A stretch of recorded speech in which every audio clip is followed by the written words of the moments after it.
नमस्ते, आदाब, सत श्री अकाल, केम छो और केमन आछो। सो देन जैसा कि हमने देखा था कि ह्यून अपनी पिछली जन्म के बारे में सोच रहा था और उसे सोचते हुए आ रहा था बहुत ही ज्यादा गुस्सा, और गुस्से में वो अपने बिस्तर से उठ बैठता है और तभी वो छोटी सी बच्ची है ना, वो आती है और कहने लगती है कि माय लॉर्ड, आप ये क्या कर रहे हो, आप थोड़ा रेस्ट कीजिए। और फिजिशियन ने कहा है कि आप जितना सोएंगे उतना ही जल्दी आप ठीक हो पाएंगे। और वो छोटी सी बच्ची ह्यून को कहने लगती है कि क्या आपको पता है कि जब आप बीमार थे तब हम सब कितना ज्यादा परेशान थे आपके लिए, और हम सब रात रात भर नहीं सोते थे, और अगर हम सो भी जाते थे तो योर हाइनेस नहीं सोते थे, वो जागते रहते थे आपके लिए, और शायद वो आपको देखने के लिए भी आते थे यहाँ। फिर वो बच्ची ह्यून से पूछने लगती है कि क्या मैं फिजिशियन को बुलाऊं आपको चेक करने के लिए, और ह्यून कहने लगता है कि नहीं, कोई जरूरत नहीं है, मैं अभी ठीक हूँ। और तभी ही बाहर कुछ हलचल की आवाज आता है और ह्यून कहने लगता है कि क्या कोई बाहर है, और तभी ह्यून अपने बिस्तर से उठ के बाहर जाने लगता है, और वो अपना कमरे का दरवाजा खोलने के बाद वो जे से मिलता है जो बाहर ही खड़ा था। और जे ह्यून को देखने के बाद कहने लगता है कि शायद तुम ठीक हो रहे हो, तुम उठ के क्यों आए हो, जाके सो जाओ। और ह्यून को जे को देखने के बाद आ रहा था हाई लेवल का गुस्सा, और गुस्से में ह्यून जे की तरफ बढ़ता है और कहने लगता है कि कमीने, तुम्हारा इतना ज्यादा हिम्मत कैसे हुआ कि तुमने मुझे ड्रग्स दिया, और ड्रग्स देने के बाद तुमने मेरे साथ वो सब किया। और ह्यून ये कहने के बाद जे को जाके सबके सामने, मतलब कि जे की जितनी भी गार्ड थे उन सबके सामने जाके जोरदार तमाचा दे मारता है जे की गालों पर, और कहने लगता है कि अब क्या करोगे तुम, क्या तुम मुझे मार डालोगे, और तुम ये सब इसलिए तो नहीं कर रहे हो कि मैं 5 नोबेल फैमिली से बिलोंग करता हूँ, और क्या तुम मुझे मार डालोगे अभी, तो क्या तुम मुझे मारना चाहते हो तो मार दो। और जे बेचारा वो भला क्या ही कहे, ऐसे भी उसे तो मालूम ही है कि सारी गलती उसकी ही थी, और ऐसे भी उसे तो अपनी पिछली जन्म की बातें भी याद आ चुकी है। वो ह्यून को कुछ भी नहीं कहता, और जब जे का गार्ड लोग ये सब देखने के बाद ह्यून को मारने के लिए जाने लगता है, तब जे उन्हें भी रोक देता है। और ह्यून तो चुप ही नहीं हो रहा था, वो जे को फिर से कहने लगता है कि तुम्हें तो बड़ा मजा आया होगा मेरे साथ वो सब करके, और फिर ह्यून जे को प्रवोक करने लगता है कि जे उसे मार डाले। और जब जे कुछ भी रिएक्ट नहीं कर रहा था, तब ह्यून फिर से जे को एक चाटा मारने ही वाला था, और जे उसका हाथ पकड़ लेता है और अपनी गार्ड को कहने लगता है कि आज तुम सब ने जो भी देखा वो बाहर ना जाने पाए, अगर तुम सब ये सारी बातें जाके बाहर बताओगे तो मैं तुम सब का टांग काट डालूंगा। और तब जे ह्यून को खींचते हुए ह्यून के रूम पे ले जाने लगता है, और जे ह्यून का कमरे का दरवाजा बंद कर देता है और ह्यून को बिस्तर पर पटक देता है, और वो ह्यून के ऊपर चढ़ जाता है। और ह्यून तो गुस्से में पागल ही हो गया था, वो कंटिन्यूअसली जे को उल्टा सीधा सुनाई जा रहा था और जे पर चिल्लाया जा रहा था। और जे कहने लगता है ह्यून से कि शांत हो जाओ, और ह्यून तो गुस्से में जैसे कह रहा था कि मैंने तुम्हें सबके सामने इतना ज्यादा इंसल्ट किया, तुम्हें तो अभी मुझे मार देना चाहिए था, क्या तुम्हें कुछ भी फर्क नहीं पड़ रहा है, क्या तुम पागल हो गए हो, तुम मुझे मार दो। और ह्यून हंसते हुए जैसे कहने लगता है कि क्या तुम अभी भी मेरे साथ वो सब करना चाहते हो, तो तुम मार के भी कर सकते हो, ऐसे भी क्या फर्क पड़ता है कि इस बॉडी पर जान रहे या फिर ना रहे, और अभी तो मैं मेरा फैमिली का सक्सेसर भी नहीं हूँ, तो ऐसे भी तुम मेरे साथ जो करना है कर सकते हो, और 5 नोबेल फैमिली से भी कोई नहीं आएगा सवाल जवाब करने के लिए, तो तुम मुझे मार डालो। और फिर जे कहने लगता है कि तुम्हें सच में ऐसा लगता है कि मेरे मन में ये सब चल रहा होगा और मुझे किसी से कोई भी फर्क पड़ता है तुम्हें ऐसे अकेले छोड़ के, और ह्यून ऐसे भी कोई भी नहीं आने वाला, क्या तुम्हें नहीं मालूम।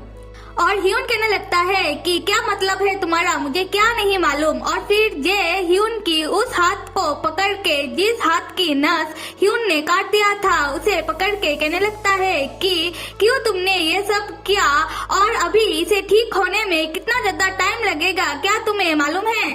और अभी तुम ऐसा कभी भी मत करना। और फिर ह्यून जे को फिर से प्रवोक करते हुए कहने लगता है कि जे, तुम्हें क्या लगता है कि मैं तुम्हें क्या नफरत नहीं कर सकता? मैं तुम्हें एक बार नहीं 1000 बार नफरत कर सकता हूँ। तो आओ तुम मुझे मार डालो। फिर जे कहने लगता है, हाँ क्यों नहीं, तुम मुझे एक बार क्यों नहीं 1000 बार हेट कर सकते हो, पर तुम अपनी इस इंजरी हाथ से कुछ भी मत करना। फिर जे ह्यून का दूसरा हाथ पकड़ के अपने ही गालों में स्लैप करने लगता है और जे ह्यून से कहने लगता है कि तुम मुझे इस हाथ से मारो, जितना तुम मार सकते हो, मैं तुम्हें कुछ भी नहीं कहूँगा। पर उस दिन जब मैंने तुम्हें मुझे मारने के लिए कहा था, तब तो तुम मुझे मार ही नहीं पाए हो, और ऐसे भी तुम मुझे छोड़ के जा ही नहीं पाओगे। अगर ऐसा होता तो तुम मुझे मार सकते थे। फिर जे ह्यून को बताने लगता है कि उसे अपनी पिछली जन्म की सारी बातें याद आ चुकी है, और जे ह्यून को कहने लगता है कि अभी समय अलग है, क्योंकि तब जब मुझे तुम्हारा ये लंबे बाल पसंद थे तो तुमने अपने बाल को काट दिया था, और अभी तुमने अपने बाल मुझे दे दिए हो, और मैं तुम्हें कोई एक्सक्यूज देना नहीं चाहता हूँ। फिर भी तब मैं तुम्हारे लिए अंधा हो गया था, इसलिए मैंने तुम्हारे साथ ये सब किया था, और अंत में तुम मुझे छोड़ के चले गए थे हमेशा के लिए। और ये सुनने के बाद ह्यून की दोनों ब्लू ब्लू आंखें फटी की फटी रह जाती है, और वो अपने मन में कहने लगता है, तो ओ अच्छा, तो तुम्हें मेरे बारे में सारी बातें याद आ चुकी है। फिर जे ह्यून के ऊपर से उठ जाता है और ह्यून को कहने लगता है कि अभी तुम कभी भी खुद को हर्ट मत करना, और तुम अभी रेस्ट करो। और ये कहने के बाद जे जाने लगता है, और ह्यून जे को जाते हुए देखने के वक्त अपने मन में कह रहा था कि कितना ज्यादा घटिया एक्सक्यूज है कि तुम मेरे लिए अंधे हो गए थे, और कोई अंधा इंसान ऐसा कैसे कर सकता है। और फिर से ह्यून अपने मन में कहने लगता है कि वो फर्स्ट इंसान में ही था जिसने तुम्हें देखते ही फर्स्ट टाइम पसंद कर लिया था अपने पिछले जन्म में, और इसी कारण अब मैं तुम्हें मार भी नहीं पा रहा हूँ। अभी थोड़ा सीन शिफ्ट हो रहा है क्राउन प्रिंस की पैलेस की तरफ, जहाँ पर रॉयल कंसोर्ट मतलब क्राउन प्रिंस की स्टेप मदर परेशान हो रही थी जंगली कुत्तों की भौंकने से। और ये वही जंगली कुत्ते हैं जिसको जे ने क्राउन प्रिंस और सारी ही रॉयल कंसोर्ट और कंकुबाइन की पैलेस में छोड़ दिया था। और जब रॉयल कंसोर्ट परेशान हो रही थी तब एक दासी आके कहने लगती है कि ये तो योर हाइनेस का ऑर्डर है, और तब रॉयल कंसोर्ट कहने लगती है कि शट अप, तुम्हें क्या लगता है कि मुझे नहीं मालूम, और मैं क्राउन प्रिंस की मदर हूँ, माना कि मैंने उसे जन्म नहीं दिया है, फिर भी मैं ही तो हूँ जो उसे पाल पोस के बड़ा कर रही है, और मेरा इतना ज्यादा हार्ड वर्क क्या उसे दिखाई नहीं दे रहा है, उसे मतलब जे को, तो फिर वो मेरे साथ ये सब क्यों कर रहा है। और रॉयल कंसोर्ट कुत्तों की भौंकने से इतना ज्यादा परेशान और भौंकला गई थी, और फिर अचानक से कुत्तों का भौंकने का आवाज नहीं आ रहा था, और दूसरी दासी कह रही थी कि माय लेडी, कुत्तों का भौंकने का आवाज अभी नहीं आ रहा है, क्या आप सुन रही हो। और फिर रॉयल कंसोर्ट कहने लगती है कि हाँ ये तो बंद हो गया है, और तभी एक दास आके कहने लगता है कि क्राउन प्रिंस ने उन जंगली कुत्तों को अपने साथ थोड़ी देर के लिए वो लेके गए हैं। और फिर तब रॉयल कंसोर्ट कहने लगती है कि मेरा बेटा ने मेरे लिए ये सब किया है, और तभी वो दास कहने लगता है नहीं, क्राउन प्रिंस तो इन कुत्तों को लेके ह्यून के पास गए हैं उन्हें दिखाने के लिए। और तब रॉयल कंसोर्ट गुस्से में कहने लगती है कि क्या क्या चल रहा है ये सब। और अभी थोड़ा सीन चेंज होता है और चलते हैं ह्यून की पैलेस की तरफ, जहाँ पर ह्यून और वो छोटी सी बच्ची एक साथ बाहर टहल रही थी, और वो छोटी सी बच्ची ह्यून से बातें कर रही थी और कह रही थी कि कोर्ट फिजिशियन ने कहा है कि आपको ऐसे सूरज की रोशनी में बाहर टहलना चाहिए, और आज का मौसम ऐसे भी बहुत ही ज्यादा सुहाना है और फ्रेश एयर लेने के लिए अच्छा मौसम है, और मैं रोज आपके साथ ऐसे ही बाहर टहलूंगी। और तभी ही वो दोनों नोटिस करता है कि ह्यून की पैलेस की तरफ क्राउन प्रिंस का पालकी आ रहा था, और वो छोटी सी बच्ची ह्यून को कहने लगती है ये तो क्राउन प्रिंस का पालकी है, अगर वो इधर आए तो क्या मैं उन्हें कह दूं कि आप अभी सो रहे हो। और अब अभी अंदर चले जाओ। और फिर ह्यून कहने लगता है कि ऐसे भी उन्होंने शायद मुझे देख ही लिया होगा, क्योंकि हम दोनों तो ऐसे भी बाहर ही तो है। फिर वो छोटी सी बच्ची अपने मन में सोचने लगती है कि क्राउन प्रिंस का पालकी यहाँ क्यों आ रहा होगा, और ऐसे भी माय लॉर्ड तो अभी भी पूरी तरह से ठीक नहीं हुए हैं। क्या वो लोग फिर से माय लॉर्ड को हेरस करना चाहते हैं? अभी हम ये देखेंगे कि अभी पालकी से आ रहा है छोटू सा क्राउन प्रिंस, और उसे एक गार्ड उतर रहा है पालकी से, और वो गार्ड को कह रहा है कि डॉग को लेके आओ। और तभी ही कुत्तों की भौंकने की आवाज सुन के वो छोटी सी बच्ची है ना, वो डर जाती है, और डर के वो ह्यून के पीछे जाके छुप जाती है। और फिर ह्यून गुस्से में गार्ड पे चिल्लाने लगता है और कहने लगता है कि तुम इन कुत्तों को लेके यहाँ क्यों आए हो। और तभी ही छोटू सा क्राउन प्रिंस का एंट्री होता है। वो आता है ह्यून के सामने, और गार्ड ह्यून को बताने लगते हैं कि क्राउन प्रिंस चाहते थे इन डॉग को इधर लाके आपको दिखाने के लिए और आपको थैंक्स कहने के लिए,